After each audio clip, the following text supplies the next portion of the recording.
Dragon Ball Sparking Zero has been out for about 2 months, and I feel like people's views on the game are a little bit skewed. A lot of people love it, enjoy the game even, which is valid because the game looks great, and others are just kind of like hating on the game, aka a whole bunch of Twitter toddlers crying about the game for hours. Right now, for me personally, I'm 50-50 on the game. While I had a lot of fun in the first like few weeks playing the episode battles, fighting friends, even playing ranked at times for videos, the game overall feels a little bit underwhelming, especially after all the hype it's had before the game launched. And it kind of feels a little bit like lackluster and maybe unfinished. I don't know, I might be tripping.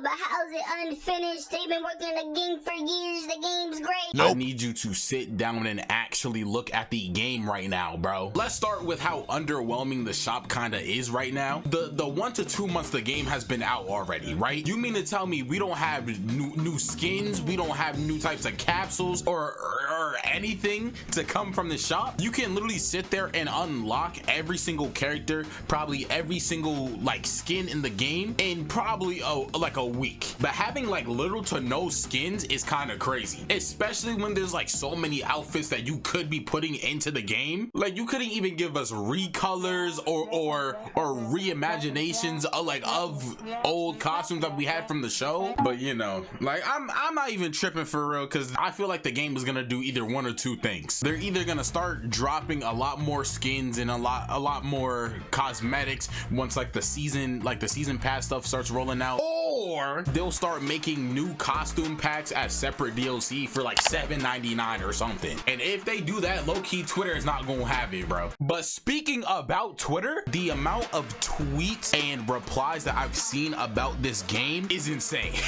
A lot of people are talking about how Sparking Zero lost like 70 to probably like 80% of their player base, and a lot of people have been bashing the game for that like exact reason. Listen here, Cornelius, and not this Cornelius, I swear almost every single fighting game has this method. The game comes out and everyone is excited, everyone wants to play it, they start buying the game and playing it. After like 2 weeks they drop the game, people start bashing it on Twitter. 95% of the players stop playing the game. Like, yes bro, of course, it's a fighting game. Y'all literally don't understand how minimalistic fighting games actually are, especially for gamers now, where it's like they want to stay on the game for so long, but they don't just want to like only play ranked. They gonna go to a different game. I don't even know if I'm making sense right now, but I hope at least one person understands where I'm coming from.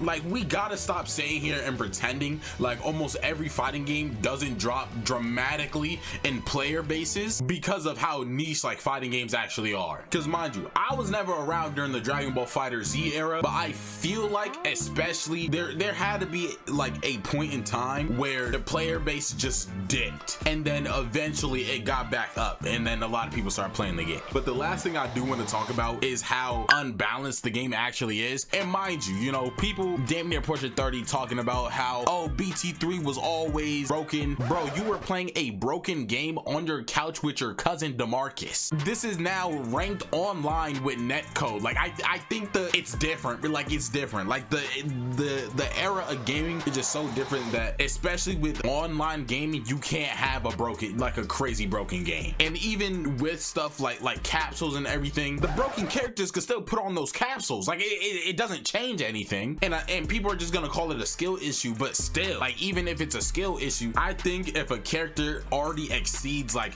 probably like a max health, they can't put more health capsules on stuff. I don't know, dude. Something to balance out the game to allow people to just enjoy it how they want instead of just sweating all the time. Like sweating all the time with SSJ4 Gogeta. Like, you're disgusting.